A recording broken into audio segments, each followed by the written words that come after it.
And then me work page 103.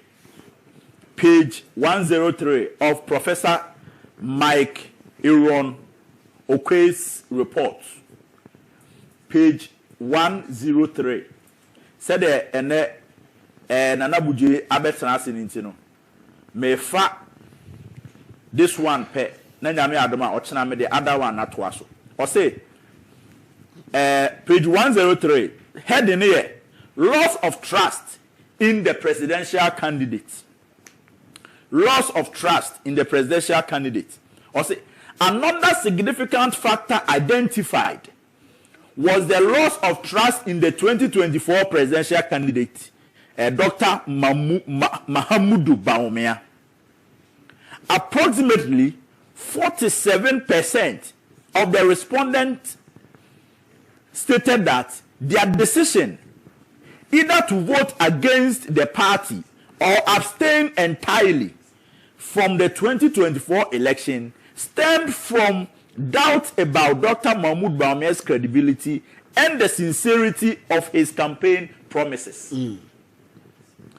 Smart Gan you can't watch them. Yes, adia ba ko a wo mo esanso ehunu ye wo bra wo mo ene ekọ echireko bi so manfo say adentin na MPP party no edi ntwe ete sa. Yeah.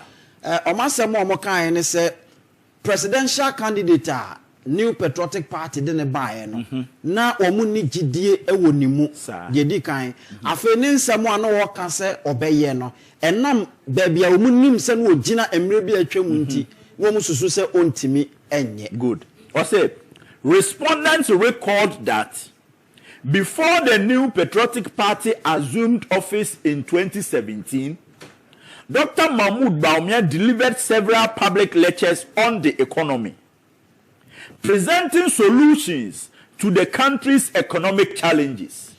However, many stated that these proposals did not translate into visible results during his 8-year tenure as vice president. Na chese de ompeso mo kan say ansana 2016 about one beba so no. Yera Dr. Mahmoud Bawumia ayobi a obekọ no ye obetie obekọ no agada nkofo ya chese wo kirekire wo mo Ghana economy no ne kotodwe na ye ne ya Ghana economy no ne kon na ye ne ya na eduro we ne ye de beka no we ne be ya ebema economy no aye. Yes. Na wo mo sa susu se openi ye man akwanja man be ye vice president no eniama o kan se nko betimi aye ene ye heba bia na economy no ejina na ye de toto ne awoka enne no ho a wo mu gidi a enye yi. Yeah. Nti o say this created the perception that the economic assurances and policies he championed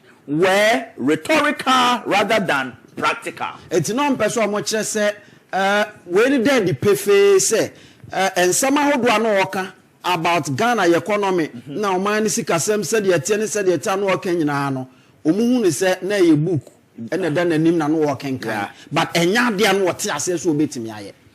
Enti o say this issue consistently reported across nearly all the regions covered in the study. Na chese we Ghana empeso a womo ekoso nyina no ye region 16 no baby omoko nyina no ede di pefe se saade we ka ho na MPP edi nkugo, indicating that the concern was widespread and not limited to specific localities. Enti na chese we ni de di pefe se sa ensem nkomo ya ye die se Dr. Bawumia be ye vice president wantimi anya economy no ho adwuma se de a okaye no eyade a ekofom pa tretre se kerosene no nti eduru ba bi obi a be fa bia na ye nti o say yenko minyanwu o say the perception Mr. Inku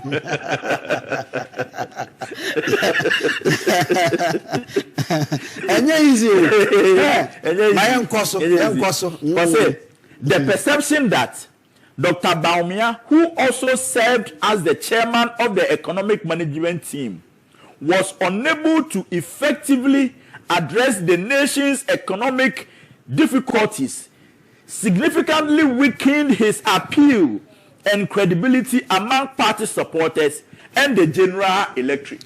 Na eno nso mpeso omo chese wo hwe Dr. Mamudu Bawumia se ye man be ye dwomtreni a na wo mo ehwe Ghana sikasem so no enema no mo hwe ni hu se nko betimi aye nyina no wanye ena afi ema MPP party na nkasa tumi a wonyaye de kansem kire Ghana fo na afi na tumi na akofom. Yes. Also, as a result, many respondents expressed doubt about the feasibility and the authenticity of the policies and promises presented during the presidential campaign.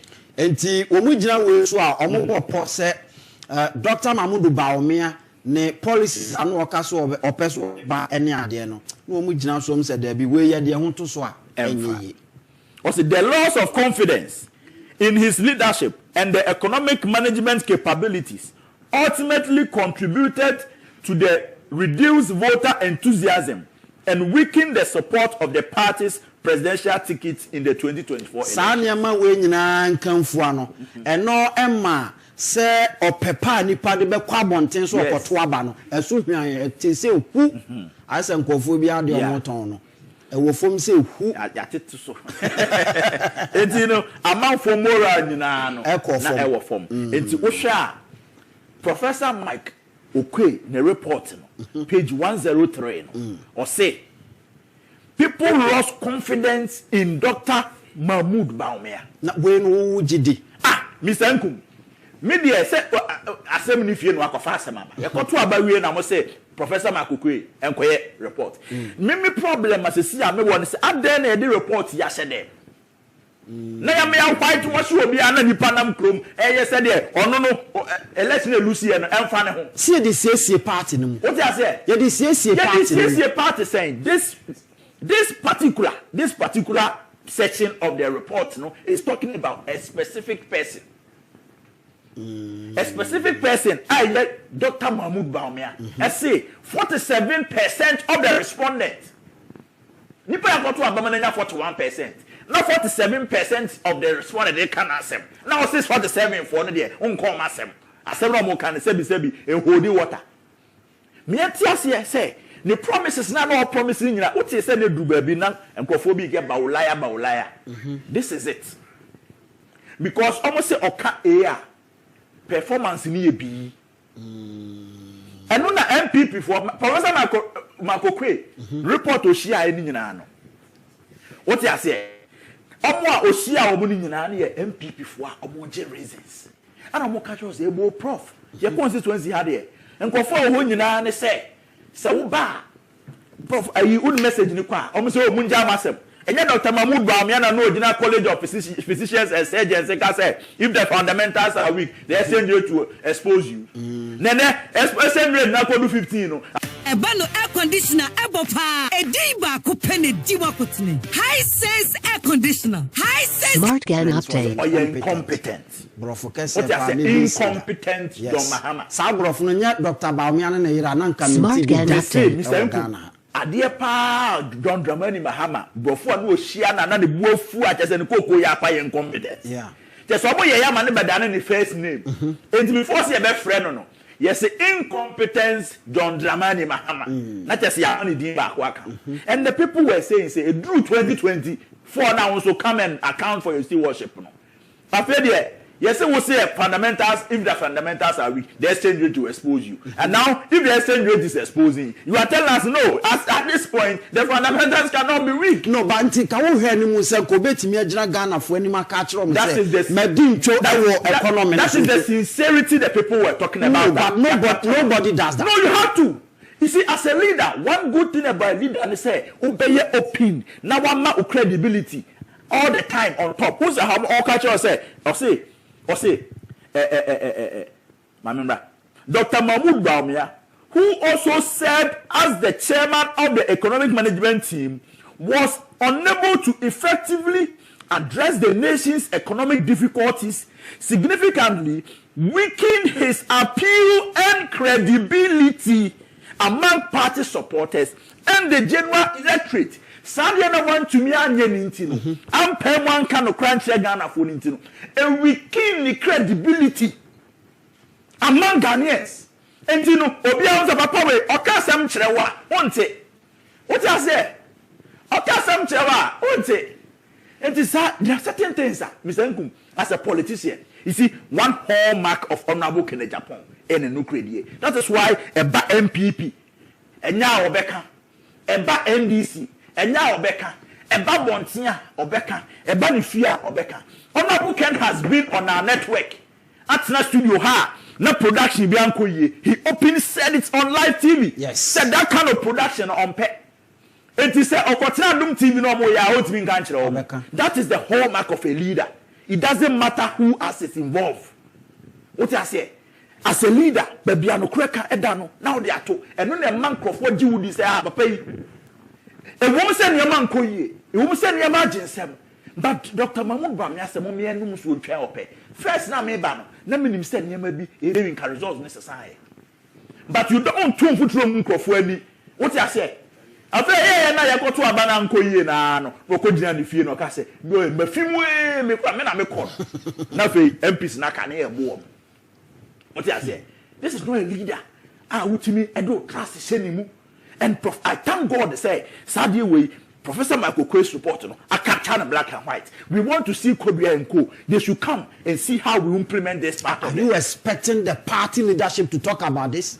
Why can't they talk about it? Why should they talk about it? But is it not part of the report? If reports in say young conquer electoral reforms, young choir amendment, young for me make electoral college, no must swear in Agyapong, Aqua Sadiana, other Mujani, a few days where you home. What a whole political party. The report na Aba Monteno. You are expecting the party leadership say Omra Monteno. Because young publish your daily graphic. Young fanco party structures in an aso. Yes, number no small fidia, number no neck. Now young Kochama party, young Koche, by a catch them will say, you should say nearby, Professor Makuku Bawumia, and some more catch them. And about the phone, and then you perceive the share party, Mrs. Party. Young Concosia party, Mansanko country, you recording on the Bawumia. Now, see what losing credibility. No, what's the Janus was Uncle B? Said, we walk Krama with you, Bulldog Kanipa.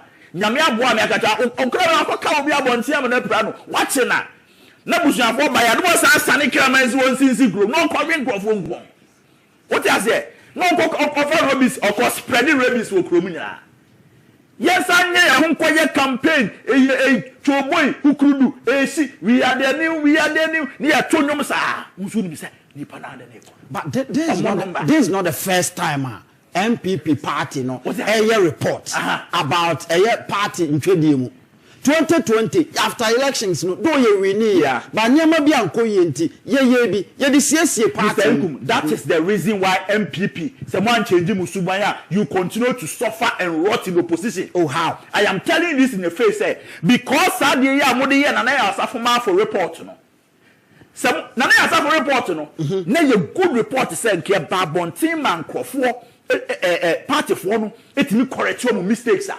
2020 what could win election in 2016 who called the next election in 4 years who vote to swat bam 50,000 500,000 and Oquaye or the same research and the chair will say it's a say reshuffle it's a say any say party for any year or form BBC akoso economy no and go for complaining. Until at that point, you know, Sanka implement here quietly. And 2024, I'm telling you, this report now part in the ball can we implement it. We implement it. Commissar John Bodu said that's Kitano. Commissar John Bodu. And that's Kitano. What I say? Sa you or the same reporting. We make sure now what say Chairman Sabo. Saba giving a Shanahan. Bakushem. Me say Chairman Sabo, Bako said I say report in the back. And Fantini said that said no more twaze. No more. What they say? Who's your say Chairman Sabo nso? Who ba je the back? What the report is him? You are not implementing it. It's not possible you say who be do document. What they say?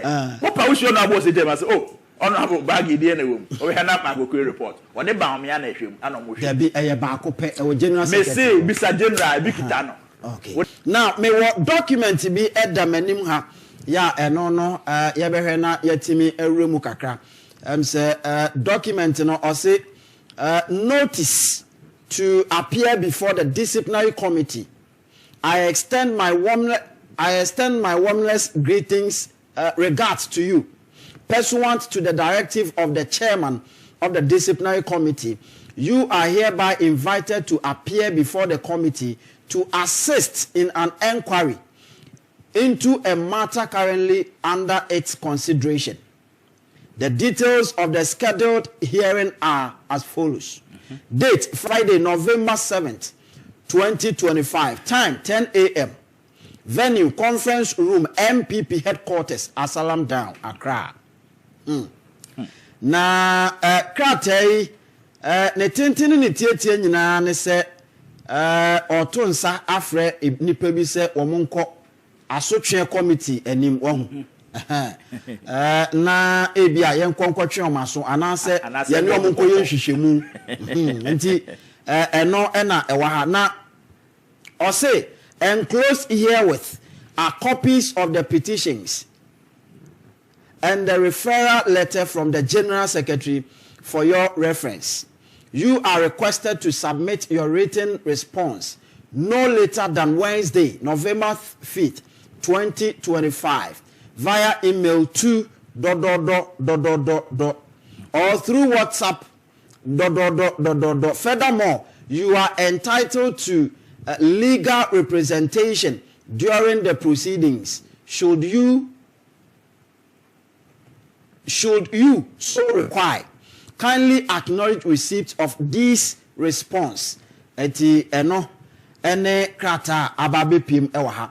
Na okan krata na eko efomu a ena obehu edin a ewo wom womo a krata ye tro koma womo na okan krata na ohu ne se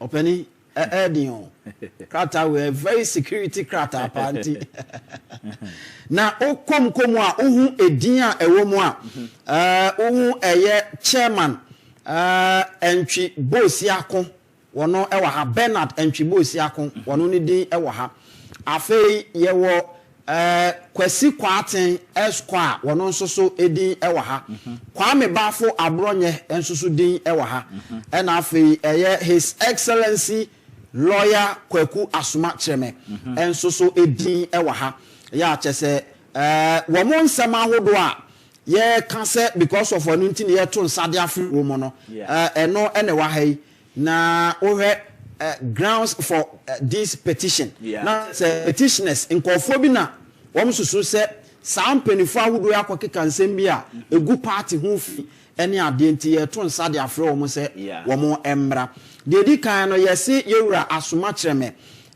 akokeka nsem bi ya efa ye maame Samira Bawumia former second lady enti eseso oba no omo hwehwem investigations na so omo hu se asemo petitioners ne de ba ne sa na papa ne kan ya so ombe pam na free party ne mu sa no ompe so omo kire afei yewura kwasi kwaten so de ewa ha ya wo mo kire so no nso akokeka nsema ahodo a egu party ne mfi kwame bafo abronye nso de ewa ha ena chema wuntumi enso so de enso ewa ha ya sanko ya show mo keten se wo mo emra no mo mra mepie emranim ewo New Patriotic Party amayoko no aso enkomo da ko ne enti wo hwa asemo a omode abetu dwa ya emese nka obi be kase nka nye ne boni mu because MPP party na ye de mra ene se obedu huni ene de political party na me pese meka on lawyer Asuma Cheme ne petition nkofobia petition se ye nkotwe na so na omo reliefs a omo seek for no se ye nyini mfi party no mu na ye nye no den na matie commenter based on that commenter omo de lensi lawyer Asuma Cheme na I think say lawyer Asuma Cheme or your penny somebody who has rose to the position of an ambassador and yes small obi a waye regional minister what I say ana waye mse lands minister crowd asema Oquaye no oye lawyer ni so pese obo Samira din no de Samira din kasa betimi aboni din. Yeah. But in the video no matie from the beginning to the end wa mo Samira din wo mu. Ana one bo Dr. Bawumia din wo mu. Ana one bo the only aspirant obo ni din wo mu Honorable Kenneth Agyapong. Out of the 5 aspirants. Ana we no obisa question say Mali for nto aba wo Ghana. Niger for nto aba wo Ghana. Nti ekwa akoto aba Ghana for na ekoto. Of which constitution enye clear say Ghana for na to aba wa. Very very clear. Nti esiden na afa obi akotro na black and white say lawyer so much me say Samira nye Ghana ni nti say so ka saade a no the division e ba party num na o de empapamu na e ba party num. It's based on what? Anna Omo petition here. Based on that video, any interview no yeah, no. He never mentioned Samira's name. And lawyer of his caliber, no, I know say Friday he will go with full representation and he has his own mind. As I make I am not the spokesperson for a lawyer so much. But as a Ghanaian and a proud member of the New Patriotic Party, no, and same be say ba me pese me can be na me twin kofo so adwen si so say sa yibaako na me nyibaako no attitude no yemfa nya political party equalization no yemfa nya political party se wususu se obi aye bone na pese o twe na so ma memfa obi bata na ho. Because how yet ana kodua e ka che se wa petition against Abronye. Yeah. So wa ke kan sem bia fa ne ho, wa ke kan bia fa no aboken ho. And wasan ka say there is a report see enyu no aboken edi. Kodua petition what be? Mente hwe bi. Yet na chema wuntumi be kan say MPP for sheda mpanifo ni bi plan e say beto aba no 31st January. Na ya maintain polling station for 2023 now register because of Dr. Mahmoud Bawumia. Enti enne no omo person mo twe omaso anaso omo person mo from committee nanim whether they are going to do the real job or it's going to be cosmetic no and it is up to the committee but eba sa de a enam sa Abronye anyway free one camp ntini yam pick two nso fi another camp na enye say ya ye fair me ngi ni say sanity because in fact petition for Honorable Asamachi ne kwesi kwate ho na I don't see how those ones anything as the disciplinary committee anim. I mean how Samiti here no maka say aspirants no mo contest no Ghana for na ekoto aba Mali for to be enti so yire Ghana ni a omwa na adwuma. What is wrong with that? Na identity squad na say we can say. Na identity say that's a maker because me win am here na be first lady. You think the first lady doesn't matter? First lady matters in this election. In presidential election, first lady matters. Yet krom ha na ye nim obi krom ha no ni yire. No ni yire. No kwa no nam. O tie se be na running mate no tu ni ka kwa ware ye. Yet krom ha ye hu. Akwa ni yire wa ye ne politics ya. Eba se be na running mate ya no kwa ware ye. O do say on second lady. Because no person didn't no kwa ware. Ena nkade ntia. Enya running mate no onim se de be ma na nko no kwa ware nko na ware ya aka. Osudwa ni ambrante ono ne nam ayi menhia di ne nkwi. What you say? But what he say ye be na running mate na pa na kwa ware ye. Oba hu hia when it comes to election in politics emma wo obema no umuyedu because in here part of the world you know sebi so onam ho na se wu ni yire aye wadwuma bi kro ho ase okọ interview ne pese de ma na se wu ni yire kra ye bi ayetimi agifi wonsem okọ interview na ko tra ho na ese position ye pese yo bi top manager pa now study Oquaye pa 52 years or married. So when you're Roman father, there's something wrong with you. You have to be responsible. Yes. If you are not carrying our family, say be a Roman father, married because they want to dedicate their whole life, their body and soul for God. But only yire. Then you say be a, and yire nebia we film and I say bibi. That's it. onware ya there's something wrong. Your society ne who say no oh bema no do baby na onware ya kwa nze na the pressure at all. It is about as presidential candidate is very important. As a running mate is very important, even as a member of parliament. But a honor na nkofo overlooki. But when it comes to president, vice president, even speaker of parliament, chief justice, na unire. People don't even see you as responsible. And to say obia yere there very important. But say position. Imagine say what of war or not to answer them no sorry I no preach you. Na so for ni yere. One show you say small girl bi kura ko sense so mass of say or na necessary. What I say? It is your so for kura na say wuni yere. Wo kura no ministry na nimu. Yeah. And it's very important. And to say obi ekasem na say opese oye specific no go be me sure say lawyer so much na me pese obo Samira din and I say Dr. Mahmoud Bawumia din e de kan asem na anko boy na say nipa na kan asem na say wa be din de be nkra na chese wo tietia party mra so enti na make us a petition because so say Ghana for na ekoto aba unzu ni mo so ye Ghana ni a enti what to be de na say problem me problem with the committee. I have a problem with the petitioners. But tell them they can no. Lawyer so much me or lawyer of highest repute. What you say? Enti okwa committee nanimu a onim de okaye and onim de oyeye. There's no way sa petition no as against asema okaye no ebe to me I indict papa no.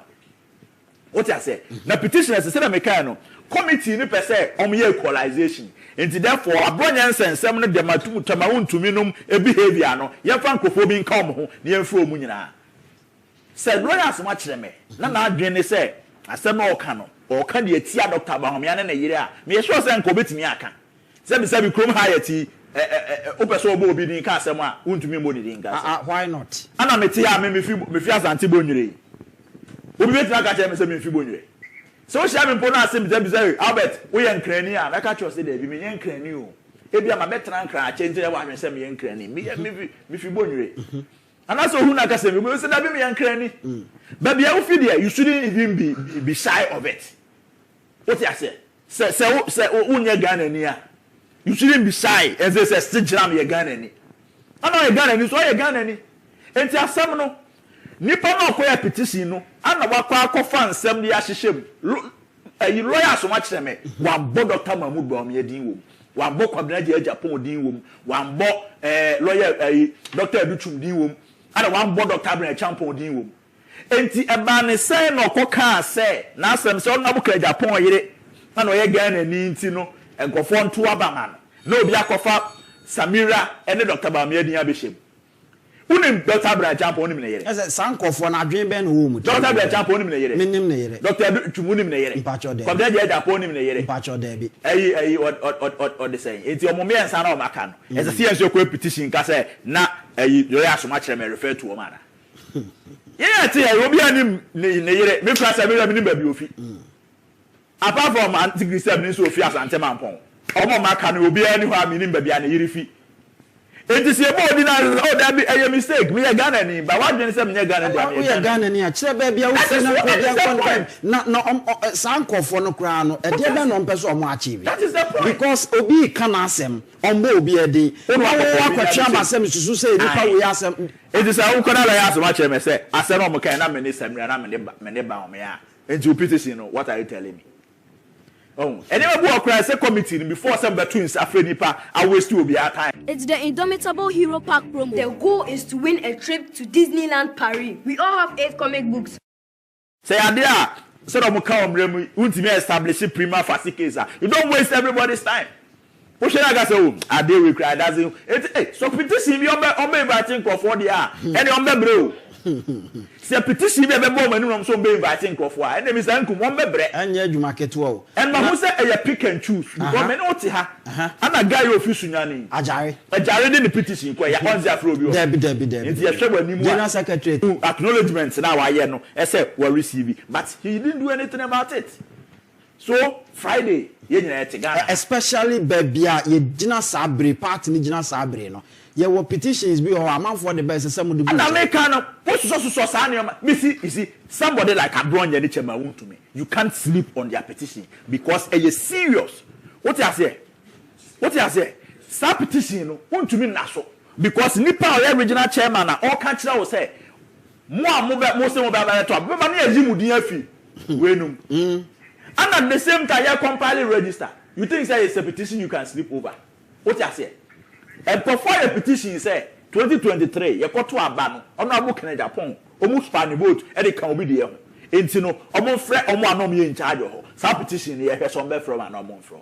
And you win necessary here one because a good part in anymore. And dear, be my part in the process in a being died to side election, you be an idea as a part in the count once a month and get the first a number. What I say? Mr. Kumuse and then 2 years, and you're 2 abanang on more book and 0. Yeah. And then 4th November 2023, it was Abba. What I say? And then any.